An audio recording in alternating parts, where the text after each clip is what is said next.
Jatasya hi dhruvo mrityuhu. What is born will die. So said Lord Sri Krishna in the Bhagavad Gita. Death has now become a medical event. It is considered an enemy by the public and a failure by the medical profession. Thanks to the invasion of technology, the very nature of death and dying has changed. It is certainly a boon to many, but at times can be a curse. We are here today to discuss a very important and socially relevant topic, end-of-life care, that is, caring of the dying. I have with me a very eminent panel. I am Dr. Nagesh Simha, a palliative care physician and medical director of Karunashraya Hospice in Bangalore. And now I would like to introduce my eminent panelists. We first have Dr. Padma Srivastava, who is an eminent neurologist and professor of neurology at the All India Institute of Medical Sciences, New Delhi. Dr. Rajkumar Mani, eminent respiratory physician and Group CEO of Naiti Medicity Mathura and Naiti Healthcare. Nausher Kohli, who is an advocate practicing in the Bombay High Court and the Supreme Court of India. Mrs. Harmala Gupta, eminent social worker and founder of Can Support, which offers free home care to advanced and terminally ill cancer patients free of cost in the National Capital Region. And Girish Gokhale, who is an eminent lawyer from Mumbai. I'd like to start first with you, Dr. Mani. And is dying different now? Undoubtedly, Nagesh. What has happened is, paradoxically, as you said, modern advances in medicine and care can be a boon if there is a scope for cure or for improvement. But if that phase is over, you enter into a phase of incurable disease or terminal disease. When faced with death, the same thing can be a curse, as you said. It can be a tyranny, a technological tyranny. The issue is that if that situation arises, it is something akin to Trishanku. You know, what the Rishi did was to freeze the Trishanku in midair, neither of the heavens nor of the earth. So such a situation is real in the midst of technological care. So what happens is this imposes an enormous burden to the patient and family. It's not just physical, or not just emotional or economic. It is actually a spiritual burden. It can, death and dying, which should be natural, becomes bereft of meaning. And what happens is, how would one like to die? Peacefully and imbued with meaning. Certainly, you've replaced the chimes of temple bells with the sounds and noise of the ICU, the beeps of the machines. I'd now like to ask Harmala, can we bring back meaning to death, taking forward from what Dr. Mani said? We certainly can, and we must. I think death itself adds meaning to life because it suddenly makes you realize how precious it is. And I think it is very important for us to help that life now discover itself. And part of that is helping this person deal with the various challenges, which can be physical, as well as psychological, as well as spiritual. And it's a life that has been shared by many people along the way. And everyone now needs to also rally around this person and help them at this final stage. So I think that it is definitely a collaborative effort that we must all be involved in, that it is the right of a person to expect at the closing of their life that they are given the chance to exit with dignity, and also be able to reflect on what has gone and let go in peace. So I think that if we enable this, and I think if we have a duty to do so, then we are in fact bringing significance both to life and to death. I think all this that you spoke, Harmala, I think is very much possible if you look at the concept of palliative care. And palliative care is the active and total care of an individual whose disease has gone beyond cure. And it's not only care for the person, but also care for the family. Palliative care affirms life. It neither hastens death nor prolongs life, and acts as a good support system, not only for the individual, but for the family.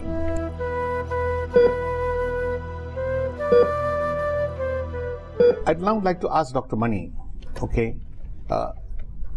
does the medical profession find it difficult to handle this situation? Yes, you know, physicians, doctors, when faced with a terminal illness or a dying patient, they have a lot of, dilemma.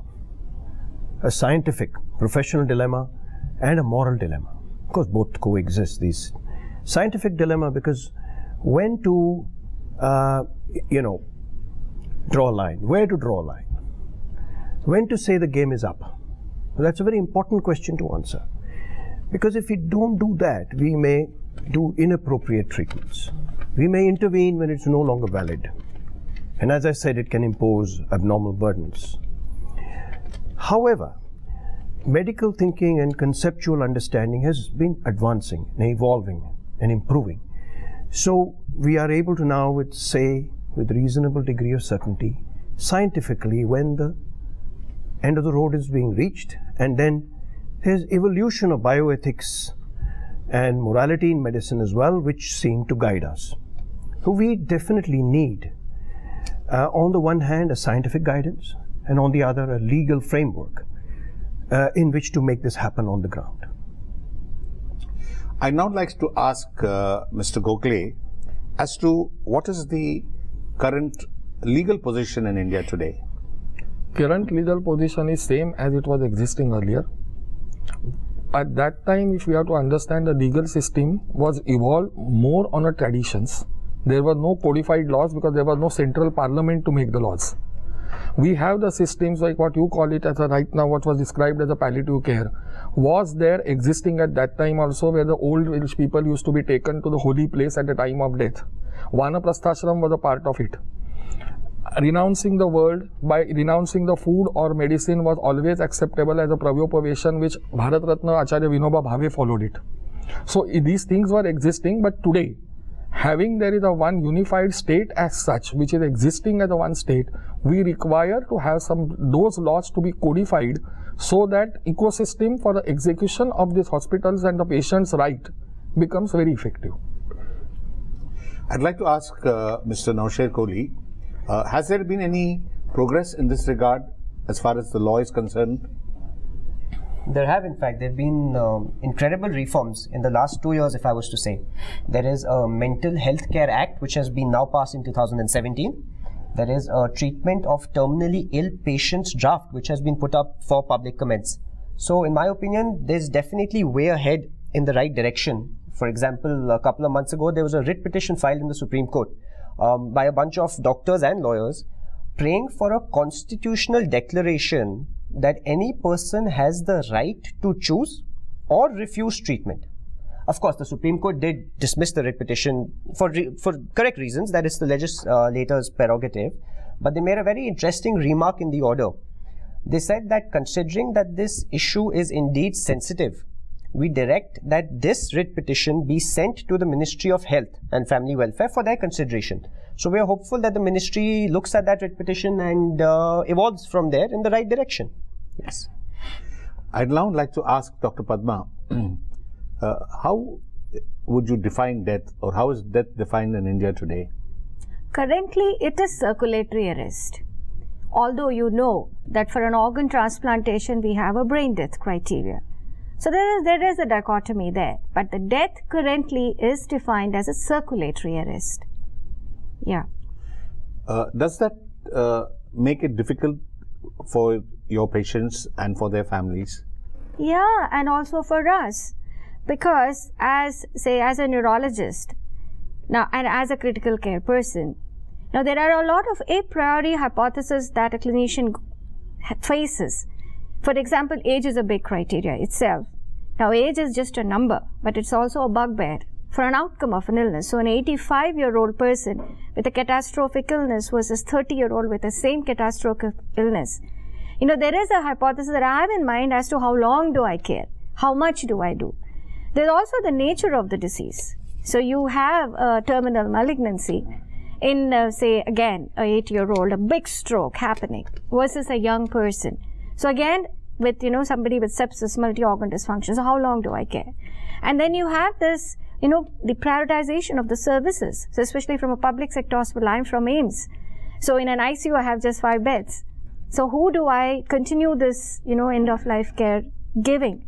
And then we have the cost factor, though from a privileged section of a hospital where really the cost is not so much, but 70% of private sector cost is a big factor. And then we have the carers, patients' perspectives. Unfortunately, we don't have a very aware society. We don't have advanced directives in this, that they're not aware. So I know caregivers would say, irrespective of what you do, how long you do, we just want the patient to be kept alive. And the same situation doesn't hold out true, you know, a few months later. So I think a number of aspects come into, you know, physicians, you know, mindset as to how long, how much, how aggressive, what investigations. And I think a lot of clarity is still needed in this. I would say particularly the dichotomy of the definition of death, where if you're where a decision organ, needs to be taken. Where if you're an organ donor, then it's one, but if you're not an organ donor, it's something else. That's true. I'd like to ask you, Harmala, is there a denial of death in society today? I think there's no doubt about it. To some extent, our medical advances and scientific advances has contributed to that. We almost believe now that we can keep anyone going. We are living longer and longer, there's no doubt about it. We have cured many infectious diseases. So there is this belief. Plus the fact that death is so final. So I think for us as people, it's difficult to accept it. To think that the familiar is going to disappear, and we don't know what lies ahead. So it is feared, but I think the fact that we now have the means to keep someone comfortable at the end of life, even if we have what are known as chronic illnesses and life-threatening illnesses now, and we I think have the means by which we can keep a person physically comfortable, emotionally stable, keep them functional so that they can continue to lead a good quality of life. But I think for all this there's a need for a lot of counseling, good communication between doctors and their patients, and also a need to really understand what it is that the person who has this particular life-limiting illness or situation really wants now. And I think that has to be what leads us forward in terms of planning their care. This comes to the question of patient autonomy. Would you like to shed some light on this, Dr. Mani? What is this patient autonomy all about? See, autonomy is extremely important in patient care, and it is coming to center stage in a doctor-patient relationship increasingly. What does it mean? It means that we don't treat a patient like a disease state. Treat a patient like a whole person. We respect the person. We value and respect the values and wishes of the patient. So how does it translate into end-of-life care? It translates into the decision that if the patient doesn't want an intervention, the patient is facing death and he wants to be left alone, that should be respected, and that is autonomy in action. And this autonomy doesn't confine itself to the person who is competent, who is able to say so, who is able to direct himself. It also goes beyond his state of competency. That even when he's no longer competent, that situation very common. Towards your end of your life, when you're facing terminal illness, you lose competency and your rights don't go away. So autonomy, our decisions have to be rooted very much in autonomy, but not in autonomy alone. There's something called beneficence. Doctor has a fiduciary relationship with his patient, which means that he has to act in patient's benefit all the time.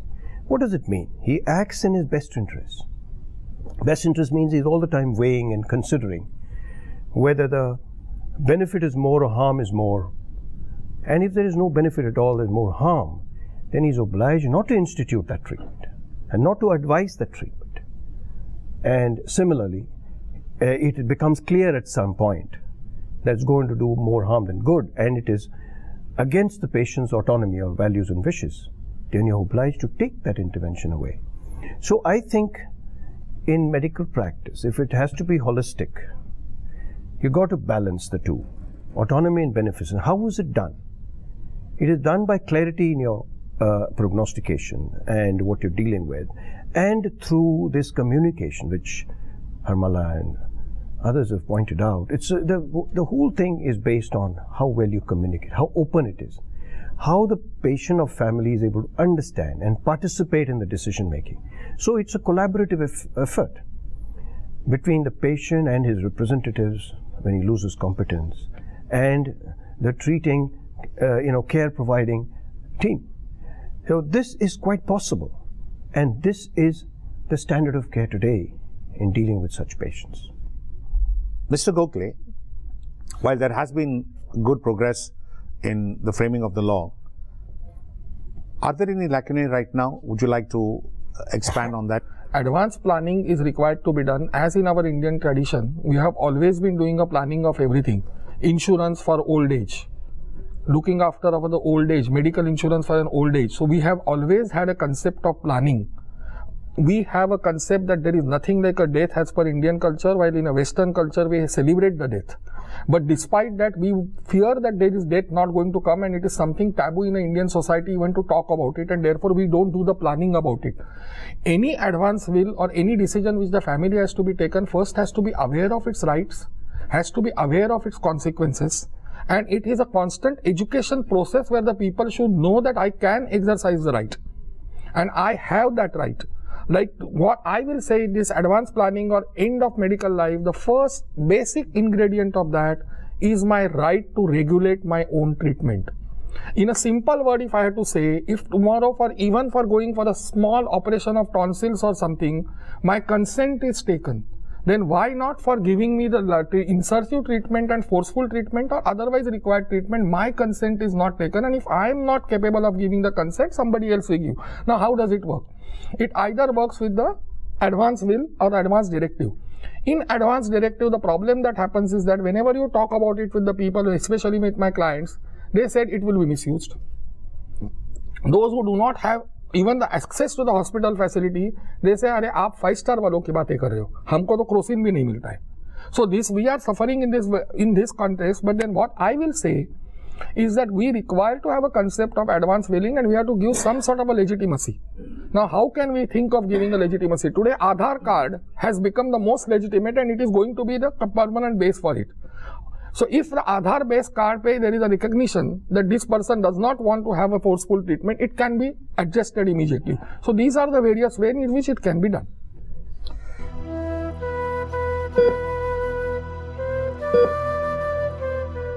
Dr. Padma, would you like to give us some practical experiences that you have faced in terms of the problems that you faced? You don't know what the patient desires, or you've got to take decisions of patients who are very ill from your vast experience in All India Institute of Medical Sciences. Would you like to share some stories? So one is that the declaration of a death, as you said, circulatory arrest versus brain death. Now we do have very criteria which are well laid down for brain death and organ transplantation. But even during that period, now there are certain aspects when you're declaring brain death, and again the same thing comes, communication with the family and the caregivers, and then So there is still, I think, a lot of problems in the Indian society of acceptance of even that. Since there are these Hindu rituals wherein, the body has to be intact, and, there is mutilation of the body when you are withdrawing organs. So even for an organ transplantation and the declaration of a death and harvesting the organs, there also I think there is a lot of communication which is still required and awareness which is required in the public domain as well as in the medical fraternity and the paramedical personnel. But I think a lot is happening for the good, and there has been a way forward already seen. Now in the clinical aspects, as I had alluded to, and even Dr. Mani had said, the doubts which enter into a physician who's caring for a dying patient, I think there it is definitely not crystal clear as to how far I should go and where do I draw a line. But in that, it majorly helps if the caregivers are also there in the decision making, who would fortify your doubts as well. But then again, in Indian society, unfortunately, even the taking a consent, an informed consent process, is also fraught with a lot of problems there. I mean, even then there was a question some time ago where they said that, especially in the private sector, and you have a patient on multiple tubings and is on a ventilator and is in the ICU setting, and it costs, there are bills mounting, and how long do you keep that patient? And the hospital says, well, you take the patient away. Why can the family take the patient away? And you have no law to take out the ventilator. In such a situation, does he transfer the patient to a public sector? Is a hospital a dumping ground, and which is a medical facility where the patient is given care? In which case, again, is the private sector at fault? Well, that is a commercial setting, and there are also problems in that. I mean, they have to be viable. Now, just 30% is public sector. Even they have issues. Even my own department just has 5 beds. I have to prioritize as to who I need to keep that. So then where does a family do? What does a family do? Then someone got up and said, there is something called LAMA. You can take the patient away. And then how does a caregiver understand what LAMA means? Tomorrow, the caregiver can challenge and then say, I never understood what LAMA is. I don't even know how to read and write. What is LAMA Dama? I have no idea what that is. So I think there are a lot of issues here. Patient-wise, the caregiver, the physician, and also the healthcare delivery systems which are presently existent in India. I'd like to ask you now, Naushed, that from what Dr. Padma says, it's very clear that there is this confusion about the definition of death. In one act, it is circulatory arrest, and the other act is by neurological criteria. What do you think is the way out as far as this dichotomy is concerned? The way out definitely is a rational and uniform law. Like there is in the US, there is in fact a one-page law that defines death, which includes brainstem death as also cardiac death. In India, however, there is a Transplantation of Human Organs Act, which defines brain death, brainstem death, and includes that in the category of death. Whereas all the other legislations only recognize and understand cardiac death. So I see if there is a uniform declaration of death, it could be a one-section act, it could be a one-page act that just defines death to mean ABC, instead of hunting through various legislations and seeing which one you're applicable in and causing confusion. But that's what we read, rational and a uniform law on the definition of death. Now, I'd like to ask each one of you, what changes would you like to see on the ground? What's your wish list? I'll give you 30 seconds each. Okay, my wish list is that this is an extremely important matter, which needs a fundamental change in understanding, in awareness. So it has to be collaboration between professionals, between citizens, and policymakers. So this affects us all, because either we are going to be witness to death in people around us, or with the family, or we will be facing at one point, surely. So therefore, a matter of such importance needs urgent public awareness and attention. And this is what my wish list number 1 priority is, that we will be able to contribute to a legislation which is rational, which is not inherently contradictory, and it would facilitate holistic palliative care of people who are dying, because their needs are special, their needs are different from those who need curative therapies, and this should be widely acknowledged and facilitated. Dr. Padma, would you like to? Yeah, I would completely second him and say a strong, clear legislation which will enable the caregiver, physician, and confirm to the comfortable, pain-free passing away of a patient. We need a strong legislation which will enable even the physician to do that, take decisions. Just to add from that, actually, I see a huge opportunity in the treatment of terminally ill patients draft, which is right now up for public comments. The writ petition I mentioned earlier, which has been directed to the ministry, will also consider this when they finalize the act. So there is huge potential in the act, and I personally hope that that comes up with a solution which we're all looking for. Harmala, would you? Well, I think that there is a need really to reclaim death and understand that it's a process, and that all of us need to start preparing for it much in advance, so that in the last minute people aren't in a panic or compelled to take actions which later on they regret.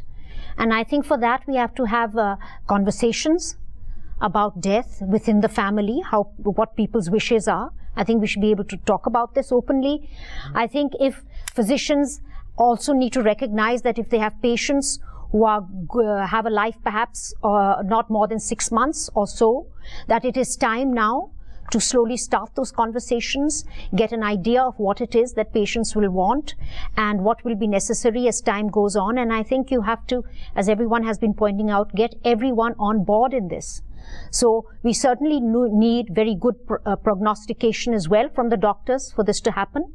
And on the other hand, we need family and patients also to recognize and accept that often death has to be faced, and the best way to do it is to prepare for it in a manner which allows this person to live with dignity right till the end, and also I think will enable them to grieve and remember this person much more fondly than they would otherwise if they died in pain.